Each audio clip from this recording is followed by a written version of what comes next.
Махырга келик сураган, квартира сураган, өтө кымбат баалуу нерселерди сураган кыздарга 3 негизги пайдалуу маселе. Неге келик сурап атасың десем, элдер ошентип келик сурап жүрөт го, мен да келик сурап атам дейт. Элдерди көрүп сурайт. Негизи махыр дегенде кыздарда түшүнүк дагы жок көбүнчө. Өзүң кыз бала, өзүң каалаган нерсеңи сурасаң болот да. $100 жогору бүгүн окуят белгилеген маселе. Эми кыздарга кеңеш 3 нерсени сурасаң болот. Биринчиден, Кур'ан-ы Карим. Кур'ан-ы Карим сурасаң болот. Китеп.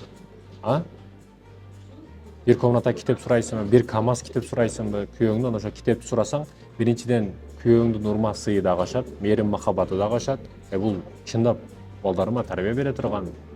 Ошо мисалы бир комнатаны китепкана кылып койсоңор, өзүң жашайсың ошол жерде, өзүң окуйсуң, кичине балалуу болосуң, балдарың ошол жерде китептерди окуйт, балдарың дагы тарбиялуу болуш үчүн китепкана өтө маанилүү ролду ойнойт.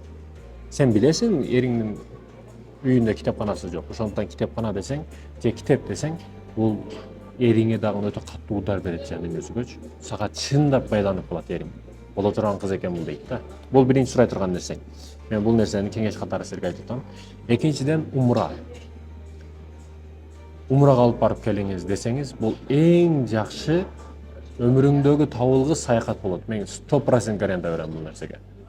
Кийин балдарды чоңойткондо ажыга барабыз дешиң мүмкүн. Ажыныкы башка, умраныкы башка. Умрага барып кое бер. Умрандагы мээңде кала турган элестер, андан кызыктуу окуялар өмүр бою бири-бириңерге байлап коет да. Силер ал Меккеге, Мадинага барат экенсиңер, умрага барат экенсиңер, ал жердеги касиеттүү шаар болгондугуна байланыштуу эр катын барса ал жерде бири-бирин сүйүп калат да. Ажырагыс болуп сүйүп калат. Бири-бириңерди сүйүп калыш үчүн дагы не? Умрага барышыңар керек экен. Ал эми үчүнчүдөн эң өзүңүзгө пайдалуу боло турган, өзүңүз сүйө турган бир нерсеңиз бар. Ал мага жашыруун өзүңүзгө, жан дүйнөңүзгө белгилүү. Бирок арам болбосун, анан ашыкча кымбат болбосун, эриңизди кыйнап койбосун, ошол нерсени айтсаңыз болот. Үчүнчүсү өзүңүздүн эркиңиз. 3 нерсени тандасаңыздар болот экен.